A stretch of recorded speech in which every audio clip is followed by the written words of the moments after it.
I will talk about what happens when we shine some light on a ferroelectric material, what could be the possible physical mechanisms. And I will talk about two photo-induced effects. So first, the unconventional photovoltaic effect in ferroelectrics, which comes from their non-centrosymmetric structure. This effect is also called abnormal photovoltaic effect or photoferroelectric effect. And we will see how it's different from the classical photovoltaic effect that we have typically in solar cells with the PN junctions. And we will see some strategies to tune this effect by playing with different parameters, such as domain walls, ferroelectric polarization, interfaces, defects, and so on. And also, because ferroelectrics are also piezoelectric, they can generate photo-induced strain, which is a non-thermal effect.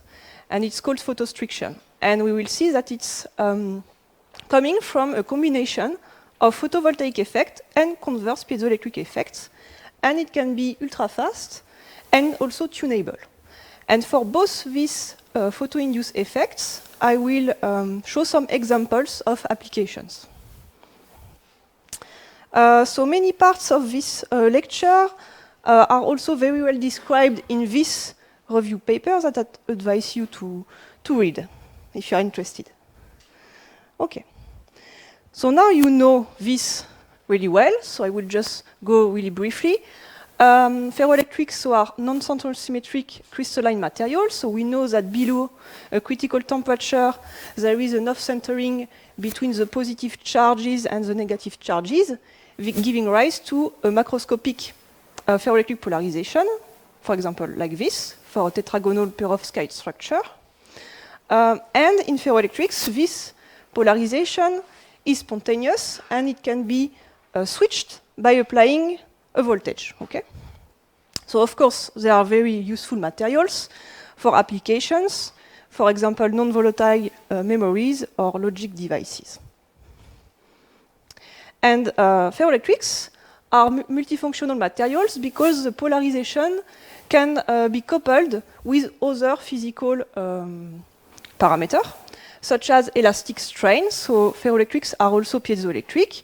So now if we look at this unit cell and we push on it, so the unit cell will contract, it will decrease the ferroelectric polarization, so there will be less surface charges here, giving a change of electrical potential and so a change of voltage. So this is a direct piezoelectric effect, and also the converse one exists, of course. When we apply here an electric field opposite to the polarization, polarization will decrease, so the unit cell will contract, and in that case we convert an electrical power into mechanical power. So they are useful, as we saw in a previous lecture, to make sensors, transducers, actuators. We also know that polarization can be coupled with magnetism in multiferric materials, okay, like Morgan Trassin showed. And today I will discuss more about the coupling between the polarization and the light in these ferroelectrics that we can call now photoferroelectrics. Okay. Ferroelectric material is an insulator, okay? In fact, it's a wide bandgap semiconductor. So classically, in typical materials that we know, the bandgap is 2.5 eV for bismuth ferrite and more than 3 eV for PZT and barium titanate. So if we illuminate this material with a photon energy above the bandgap, we can excite carriers from the valence band to the conduction band. Okay?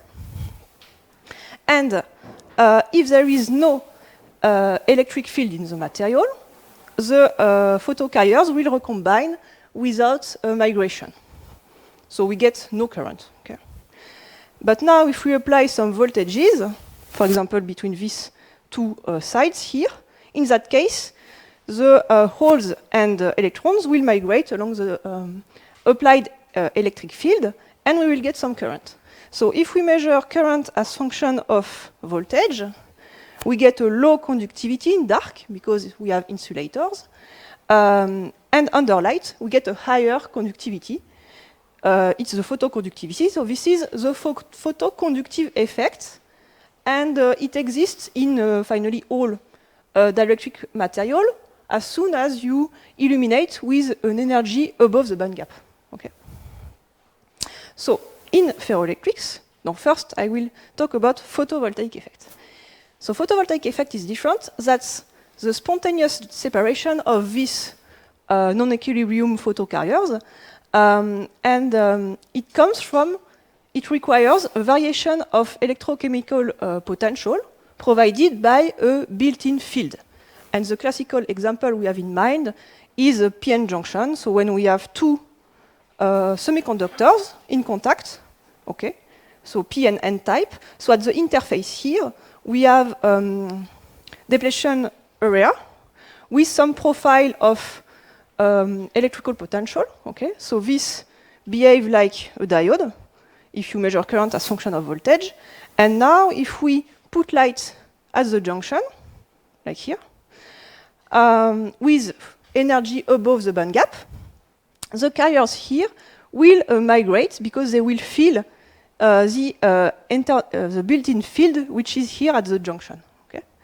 So in that case, when we are in open circuit, the carriers will accumulate at both sides, so we will get a voltage that we call a open circuit voltage here. And if we close the circuit here, we can get some current flowing. Okay? So that's the short circuit current that we can extract here from the IV curve. Okay. So of course, this is really interesting for applications, okay? And mainly in devices based on silicon with p-n junction. So one important parameter is the power conversion efficiency, eta, which is a ratio between output power divided by input power. And it depends on both parameters, so short circuit voltage, short circuit current, sorry, open circuit voltage, the input power, and a factor here, fill factor, which depends on the current and voltage at maximum power that you can get in your IV curve. But there are two main limitations in junctions. The maximum efficiency cannot exceed 33%. That's known as the Shockley-Kessler limit, and it's thermodynamical limit. Okay? And also, as we just saw before, VOC cannot exceed the band gap of the semiconductor. Okay. So if you want to know more about this, you can also have a look at this review paper about photovoltaic solar cell energy conversion. So now we will consider ferroelectric material. In the case of a ferroelectric material, we have a photovoltaic effect which is different.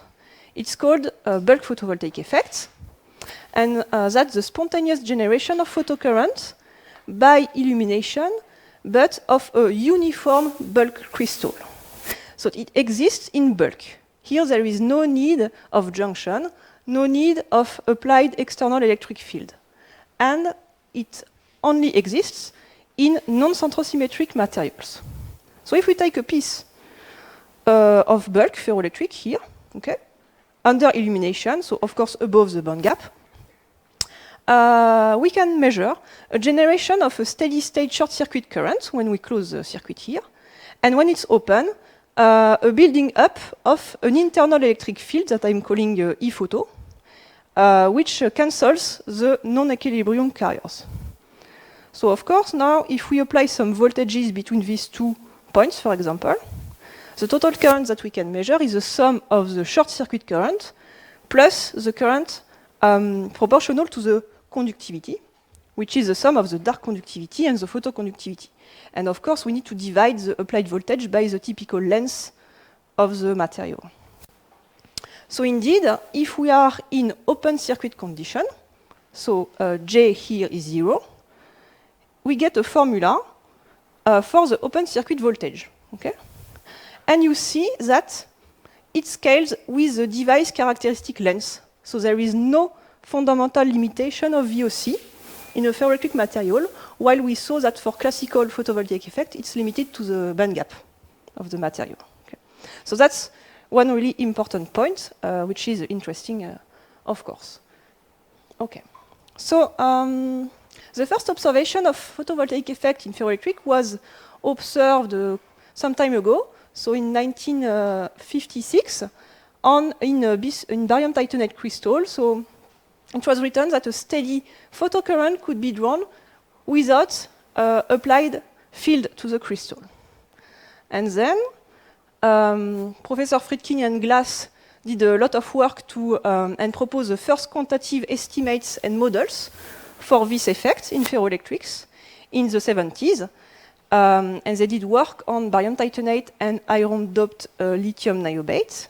So the Glass model that we see here, yes, is based on an asymmetric scattering of the excited electrons. By what? By impurities. In that case, it was coming from the iron, which are in non-centrosymmetric sites. So the short-circuit current is proportional to the intensity of light, to the absorption coefficient, okay, and with some parameter, factor, that we call the Glass constant, which depends on many things, such as the nature and concentration of these scattering centers, but also the mean free path of excited electron and energy of the photons. So this is the first model. But experimentally, people reported a sinusoidal variation of the short-circuit current when they rotate the linear polarization of light, which means that this bulk photovoltaic effect is a second-order optical response, which should be described by a third-rank tensor. So the model of Glass was adjusted, okay, by putting now here a third-rank bulk photovoltaic tensor. So we see that the short-circuit current along one particular crystallographic axis is still proportional to the intensity of light, and it depends on the components of the light polarization. And also, this bulk photovoltaic tensor has a real part and an imaginary part. So it's possible to get linear photovoltaic effects, so a change of current with respect to the direction of the polarization of light, which is linear, and also a circular photovoltaic effect when we have circularly polarized light. So this has been so this only exists in materials lacking inversion center. So normally, theoretically, in any of the 21 piezoelectric crystal classes, and it has been observed and demonstrated experimentally in many materials, also including non-ferroelectrics, such as quartz or zinc oxide. But I will now focus on ferroelectrics. Okay?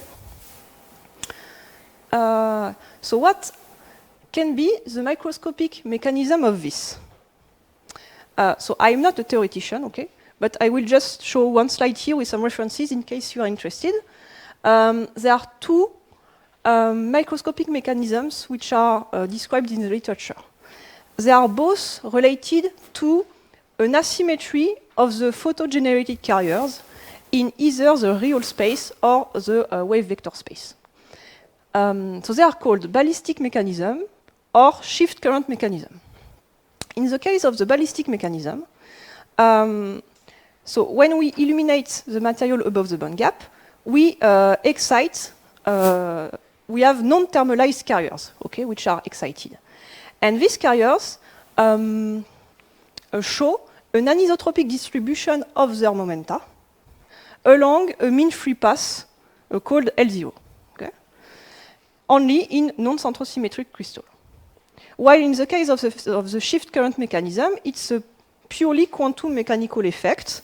In that case, the carriers have a shift, but in real space, which is related to their carrier band-band transition. Okay. So here are some references on this. You can read all the work of Professor Friedkin and more recently Andrew Rape also. Also about first principle calculation of this shift current mechanism. But what we can say here is that in both mechanisms, we have a typical lens, okay? L0 here or R here, and both are in the 10-100 nanometer range. So it means that if now the material size is around this range or smaller, all the non-thermalized carriers should contribute to the bulk photovoltaic effect. And we would expect higher conversion efficiency. So we will come back to this later. Okay, so first short summary.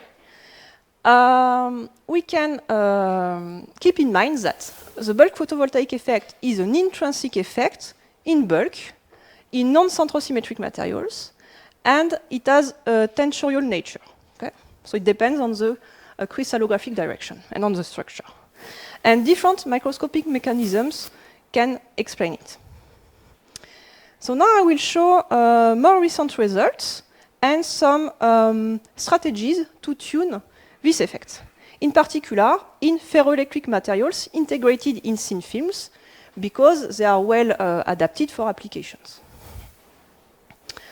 Okay, so in fact, in 2009, really intriguing results have been observed, and since then, intensive research work is conducted on this field. So first, switchable diode behavior was observed in bismuth ferrite crystal. When we switch the direction of the ferroelectric polarization, you see that we can switch the diode direction. And in bismuth ferrite thin films, with some domain patterns here, depending on the electrode geometry, so if the electrodes are parallel to the domain walls or perpendicular, they could observe really different photoresponse. So in case of electrodes perpendicular to domain walls, okay, we have photoconductivity, but there is no short circuit current, no open circuit voltage, so no photovoltaic effect, or really weak. While when we place the electrodes parallel to the domain walls, in that case, you can see that the open circuit voltage is really high, so 15 volt. Okay. So this is really interesting, and to explain these results, a model has been proposed, so to explain why we get photovoltaic effect only when the electrodes are parallel to the domain walls, and also why VOC scales linearly with the electrode spacing. So this model was based on considering potential drop across domain wall, leading to a high local electric field.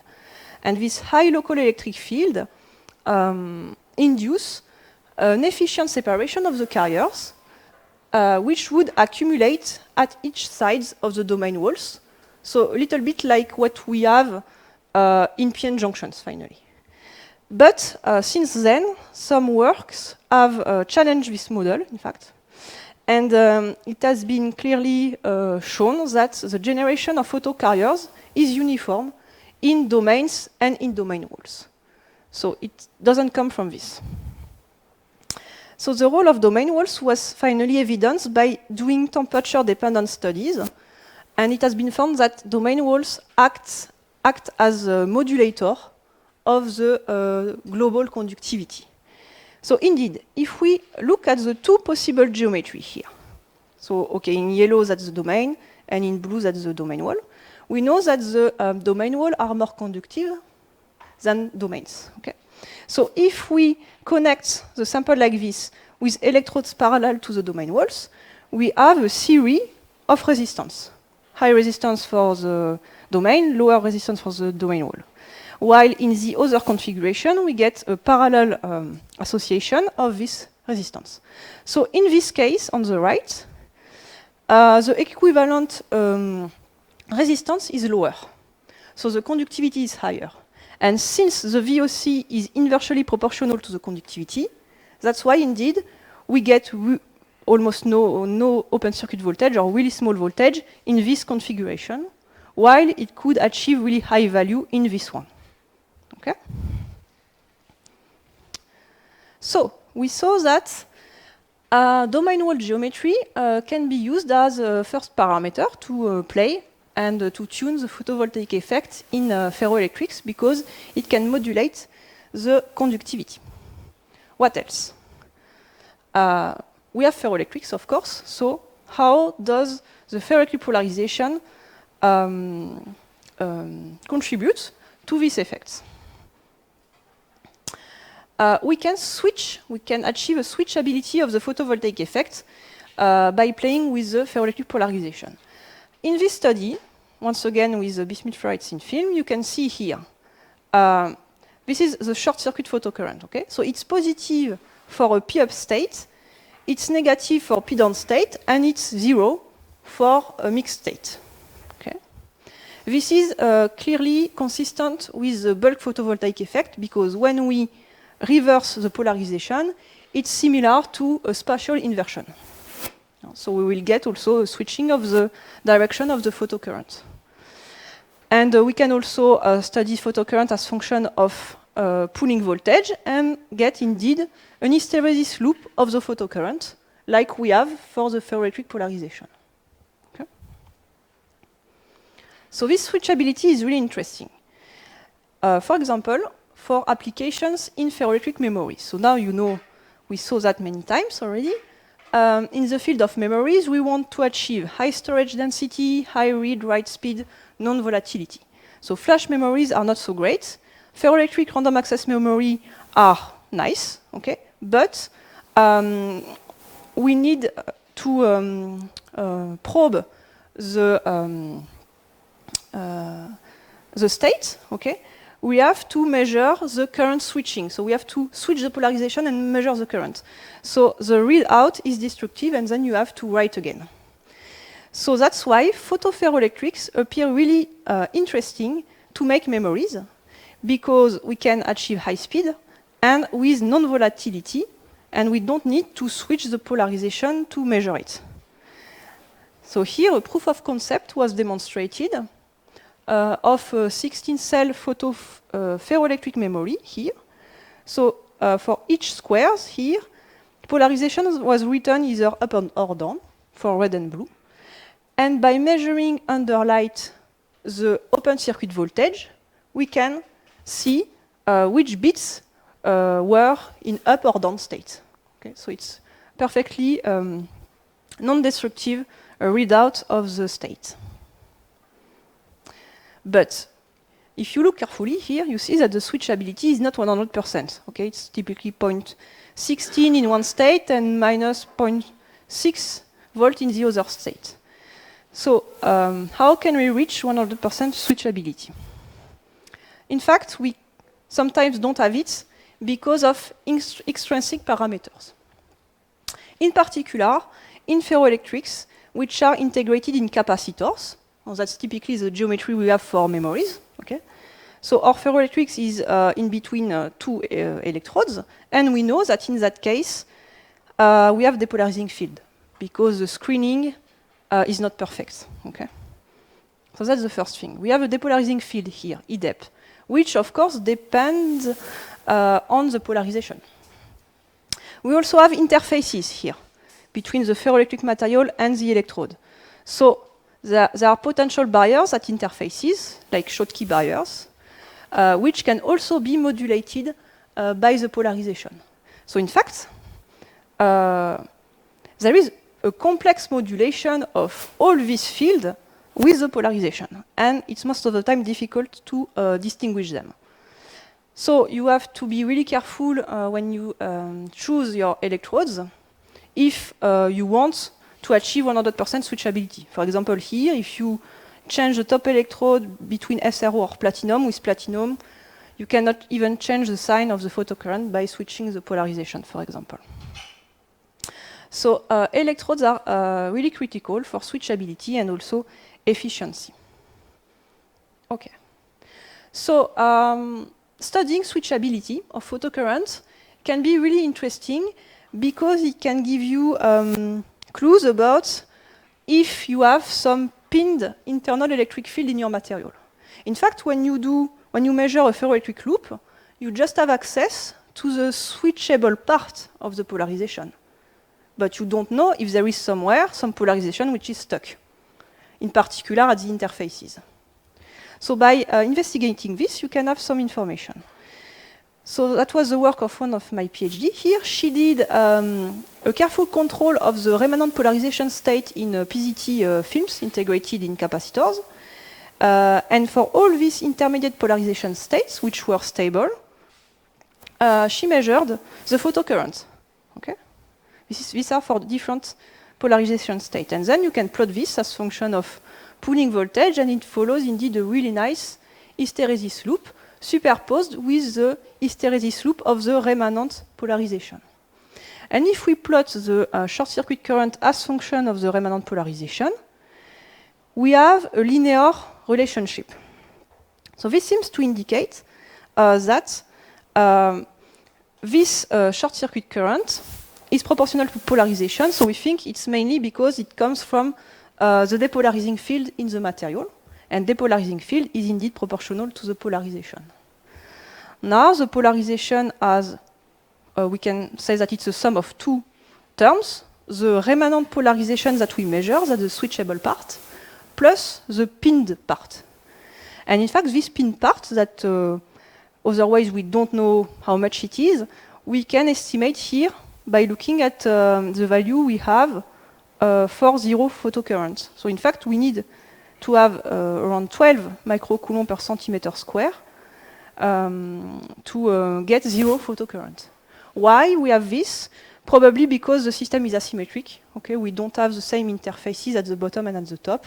So there is some internal electric field that we cannot switch when we switch the polarization. Okay. So ferroelectric polarization is really nice to tune the photovoltaic effect in ferroelectrics and to switch it. What else? The size. So I said that the size was important. Okay, the size.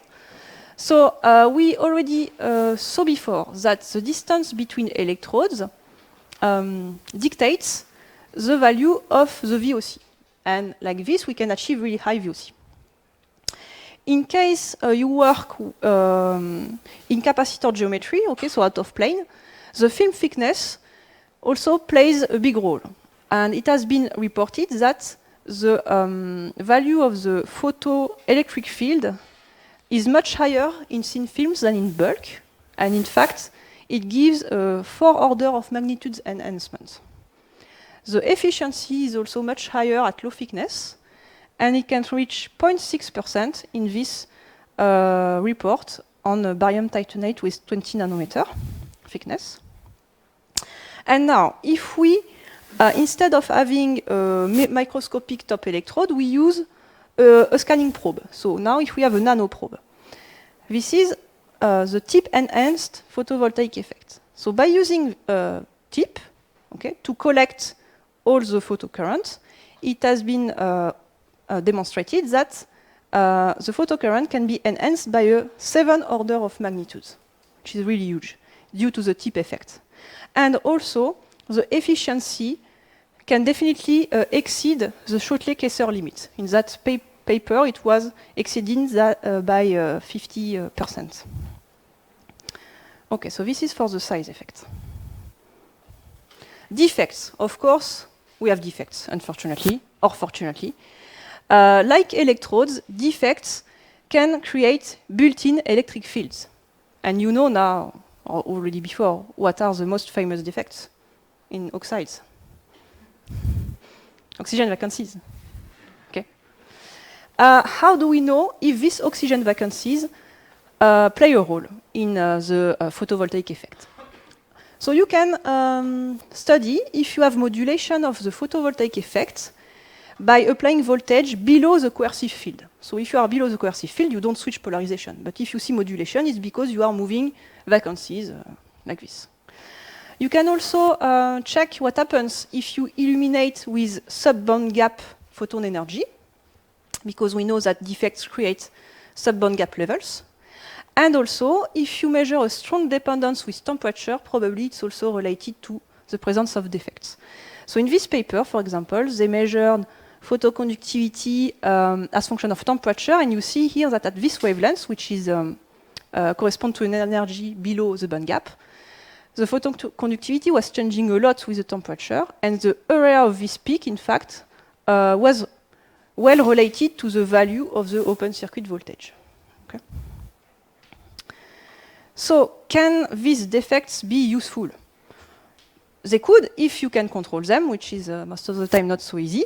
But if you can, they can be used to modulate the photovoltaic effects. Also, by having defects, you can absorb a broader part of the solar spectrum, which is interesting if you want to get higher efficiency under solar light. So indeed, the main limitation of the photovoltaic effect in ferroelectrics is the low efficiency because of the large band gap.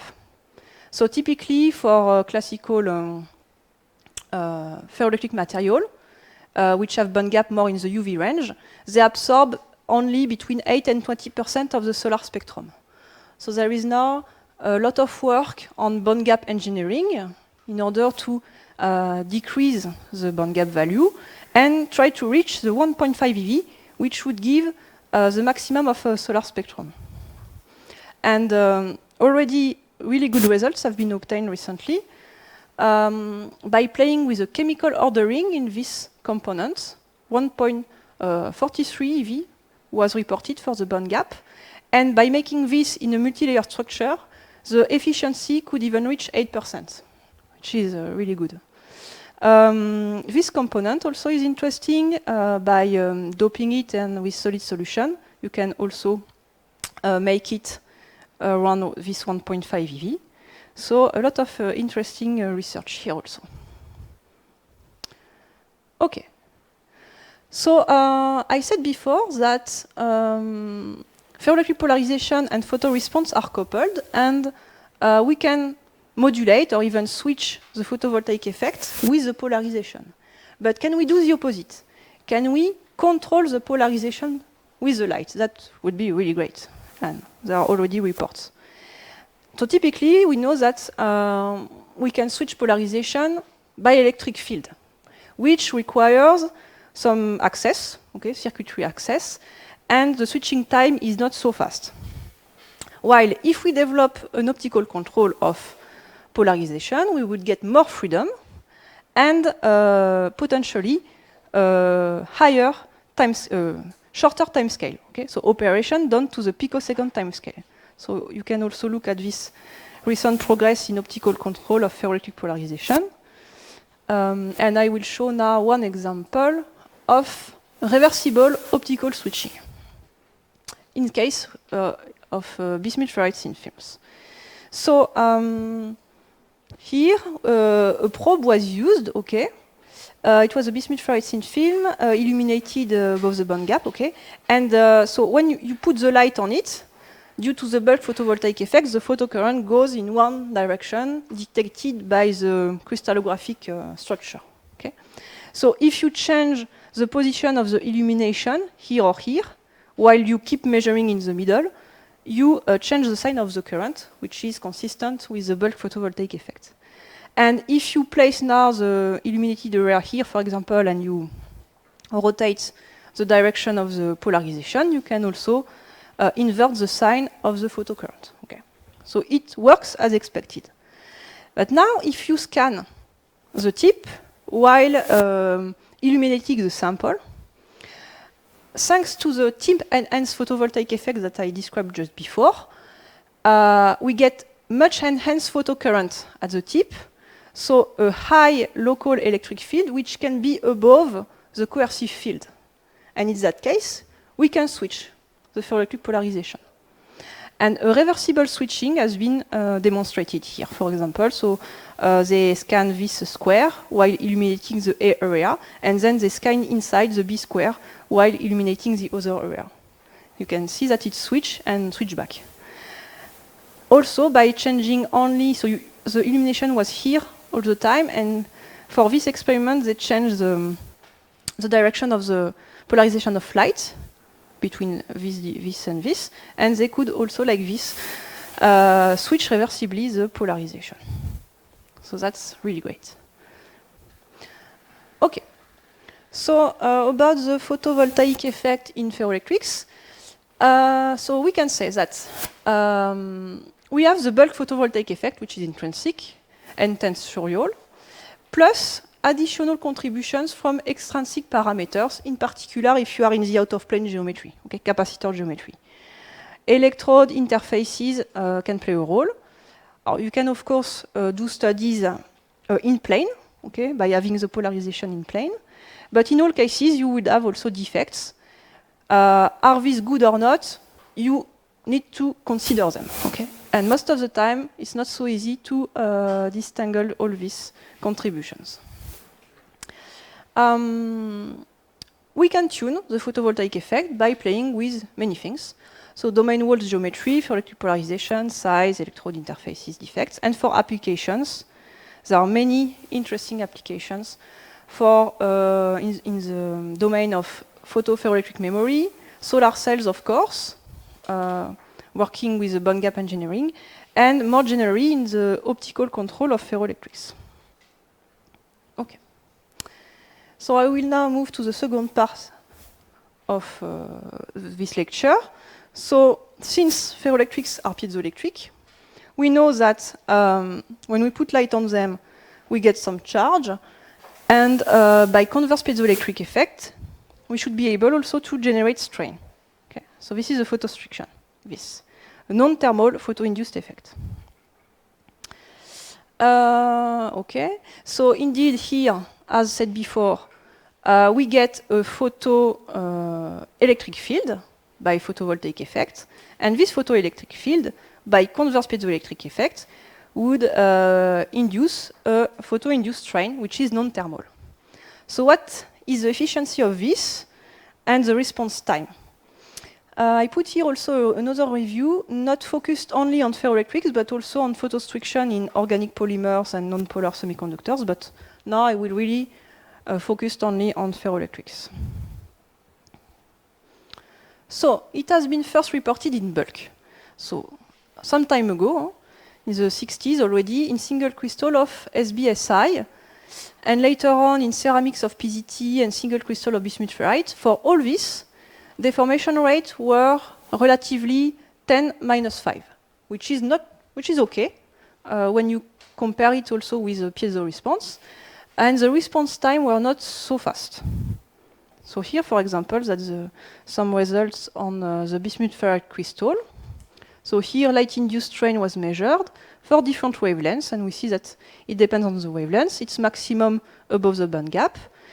It depends with direction of the light polarization, as expected. Okay. So there are some parameters to tune also this photo-induced strain. So can we go faster than this? So people started to investigate that in thin films. But of course, in thin films, 10⁻⁵ deformation rate correspond to really small deformation. So how can we measure that? By X-ray diffraction. So first, this study reported a higher deformation rate, you see, to 10⁻⁵, which is much higher than the 10⁻⁵, and at 10 picosecond time scale. So using time-resolved X-ray diffraction, it was possible to measure the out-of-plane lattice parameter of the lead titanate thin films. So by sending a UV pump above the band gap, you excite photocarriers. And then the X-ray pulse is used to do X-ray diffraction. So you can measure the Bragg peak position as function of the time delay between the UV pump and the X-ray pulse. And here it's a plot of the left and right side of the Bragg peak as function of the time delay. So in fact, this means that the Bragg peak is moving one way or the other way. And you see that it's moving one way and then the other way because of two different mechanisms. So first in blue, it indicates an initial lattice contraction, which is attributed to the shift current carriers, if you remember, and they have very short lifetime. So after like 5 picoseconds, they become classic carriers, and they migrate along the depolarizing field. They will screen partially the depolarizing field, which would lead here to lattice expansion. Okay. This value of photo-induced strain as function of the power of the UV pulse follows this. So you see that at some point it saturates. In fact, it saturates when the depolarizing field is fully screened, which also proves that it's not a thermal effect. Then, similar type of measurements, so time-resolved X-ray diffraction, were also performed on bismuth ferrite thin film, but with a lower time resolution. So in that case, you can clearly see the shift of the Bragg peak. So in blue, it's without the UV pulse, and in red, it's 100 picoseconds after the UV pulse. So you get a shift of the Bragg peak corresponding to an expansion of the out-of-plane lattice parameter by 0.4%, which is kind of big. And it also scales with the light intensity. Okay. So these reported results on thin films. In these thin films, in fact, the polarization was in the as-ground state. Okay? And mainly, the photo-induced elongation was explained by a partial screening of the depolarizing field. But can we evidence the role of polarization, and can we use it to tune the photostriction? So that's what we did by integrating PZT in our capacitor geometry in order to apply in situ electric field while doing the time-resolved X-ray diffraction. So the PZT were grown by PLD, as you well know, on strontium titanate, SRO bottom electrode, and we use an ITO top electrode. So X-ray diffraction shows that it's 001 orientation, okay? And we have to use photon energy above 3.3 eV to be above the band gap. And in that case, we indeed measure some photocurrent. So ferroelectric characterization shows that we have an imprinted ferroelectric loop, which most of the time we don't like, okay? But in that case, it was nice, because like this, we could achieve two really different remanent polarization states. The red one, which is a well-defined p-down state, and the blue one, which is disordered state. Okay? And then we study the effect of polarization on the photostructive response by bringing our samples to APS. We had a time resolution of 100 picoseconds, okay? So we sent a UV pulse, then an X-ray pulse, we do X-ray diffraction, and we follow the position of this PZT002 Bragg peak as function of the time delay, delta t.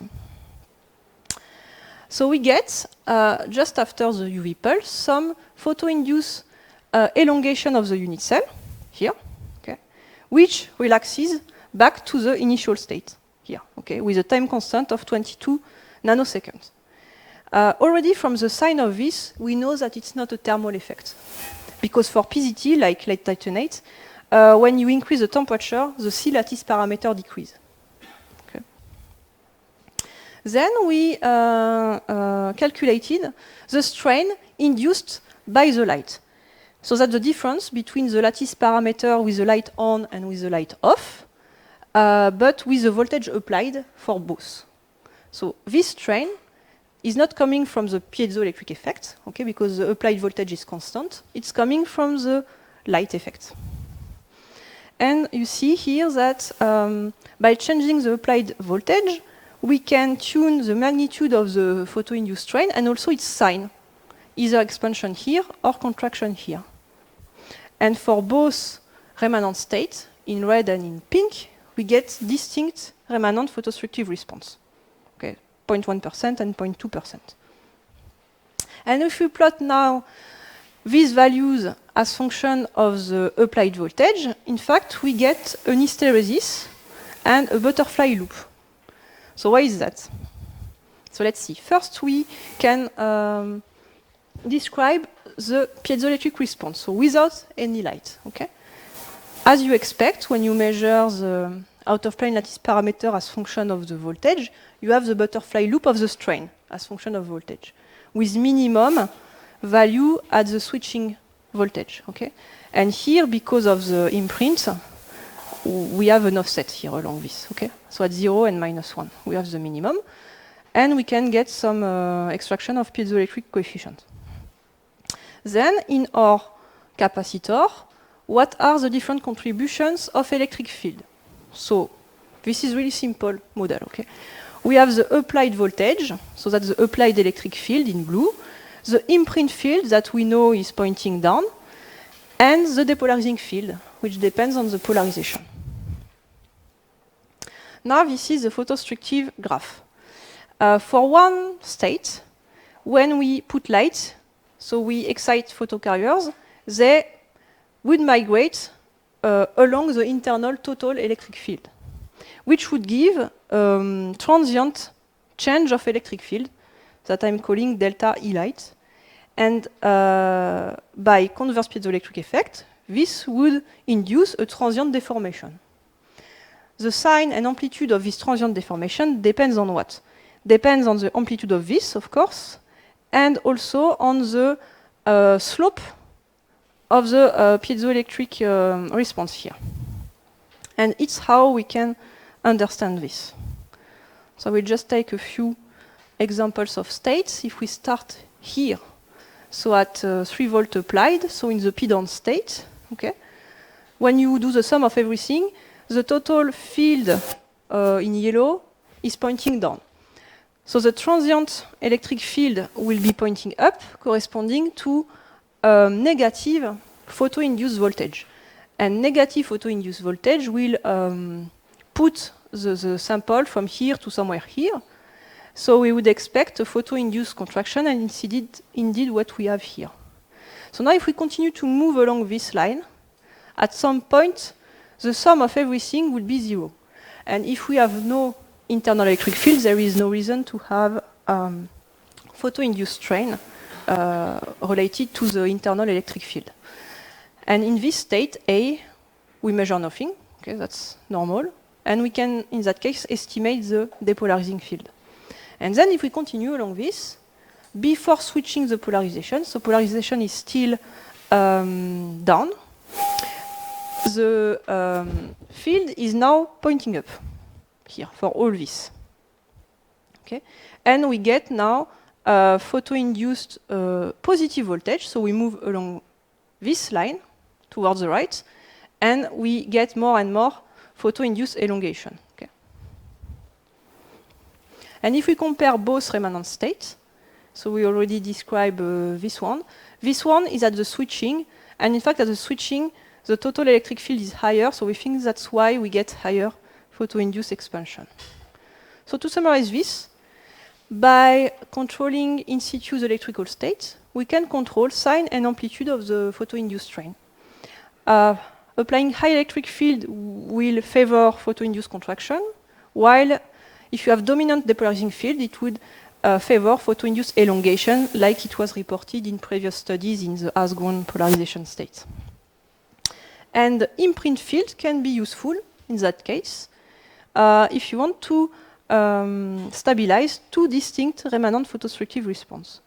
So of course there are many works to do on materials engineering in order to increase this photo-induced strain, which is here only 0.2%, especially by optimizing the piezoelectric coefficient and the optical absorption. And we already had preliminary results. So instead of this wavelength that I showed before, 320 nanometer, if we go to 355 nanometer, so closer to the band gap, we increase by more than factor 3 the photo-induced strain. Okay, so as a first summary of this, yes, photostriction can be ultra fast, and it has been demonstrated in particular in thin films in Asgren state, with time scale shorter even than 10 picoseconds, and reaching 0.4% photo-induced elongation. We can tune magnitude and sign of this effect by applying in situ electric field, and the most common mechanism which is reported is a combination of photovoltaic effect and converse piezoelectric effect. But there could be other mechanisms also. The thermal effect, of course, and also what is called the deformation potential or electronic pressure. It's when you illuminate the material, it changes the electronic density, and it can also deform the material. So I will briefly talk about these two and then show some applications. So thermal effects can happen indeed, and in that case, it can really strongly affect the dynamics. For example, in this recent work, they investigate composites with a different sign of thermal expansion. And between negative and positive thermal expansion material, you see that the dynamics is really different. And sometimes even the temperature doesn't reach the initial temperature in between two pulses.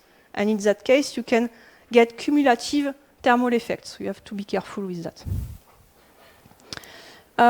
So converse piezoelectric effect, as I said, is proposed as the main driving force when we consider the photo-induced strain along the polar axis. But from some first principle calculation, it's also shown that the additional contribution from photo-induced electronic pressure can be not negligible if, in particular, you look at the deformation perpendicular to the polar axis. Okay. So further experimental studies are required to understand even better this and to develop photodestructive materials and devices. Okay. So for applications also, it's interesting to wonder if the photo response is purely reversible or if there can be an irreversible part.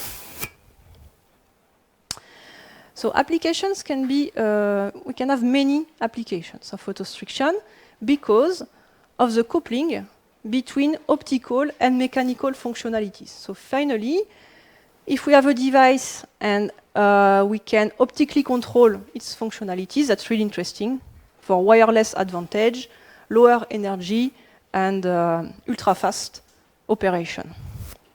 So here I also put some review on applications of this, and I will show some examples here. Okay. We can induce ultra-fast phase transition optically. Okay. So here I just show this example. It was in the case of strained bismuth ferrite thin films.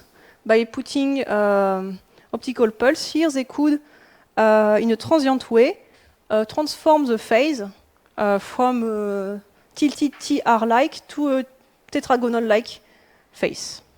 So at the nanosecond time scale. Okay, so this is transient. So what about now non-volatile effect? It's possible. So non-volatile optical writing was also reported recently, thanks to the contribution of the photo-induced strain. So for example here, a control of a mixed phase BFO was possible. Okay. So here you use a laser like a pen, and you can write and change the state and the phase. And here also it was an example of the optical creation of a supercrystal in lead titanate, strontium titanate superlattices. This is normally a metastable state, and in fact by putting light on it, they could stabilize it. So it was stable, even without the light, and then by heating up, they could get back the initial state. In the field of magnetism, that's also useful, because now if you couple a ferroelectric material with a magnetostructive material, and you put light on the ferroelectric material, so this one will deform. This strain can be transferred to the magnetostructive layer, and this strain will affect the magnetic properties. So for example, here it was with bismuth ferrite or PMNPT and nickel magnetic films. So they could also write optically or change optically magnetic properties in the nickel, which is also interesting for light control magnetic switching at the sub-nanosecond time scale. Okay. Then another example, so it's more in the field of acoustic devices using pump probe. So the pump can induce a strain also, and probe can be used to measure the propagation of phonons. And in fact, it's possible to excite gigahertz acoustic modes, for example, and in particular shear acoustic modes in bismuth ferrite. Okay, so I will now also show you some really recent results about optical microactuation. So we are integrating our PZT films on silicon using strontium titanate templates.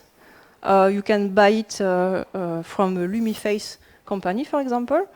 And by doing many steps of patterning in clean room, we can define micro cantilevers like here, micro beams. So we have here LSMO PZT platinum in sandwich. Ferroelectric properties are good, and we can measure the bending of the cantilever at the end as function of applied voltage to access the piezoelectric response by optical profilometry.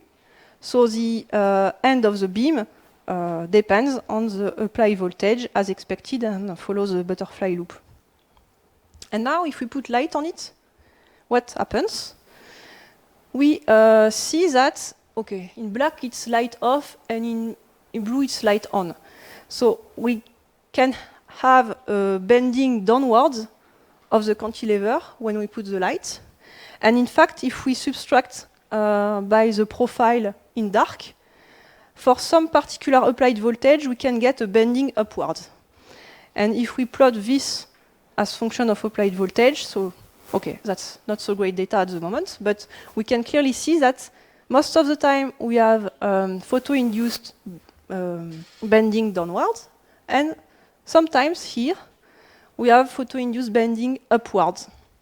And we think that this is higher in amplitude because at the switching of polarization, we get a higher piezoelectric response. But we still have to work on this to understand more. But this is promising. Okay. Yes. So as conclusions, about the photovoltaic effect in ferroelectrics, so the bulk effect is really interesting and particular in non-centrosymmetric materials. It depends on the crystal symmetry.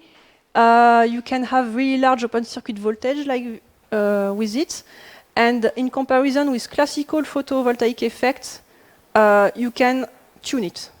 Okay, so by light polarization, domain walls, ferroelectric polarization, and other parameters.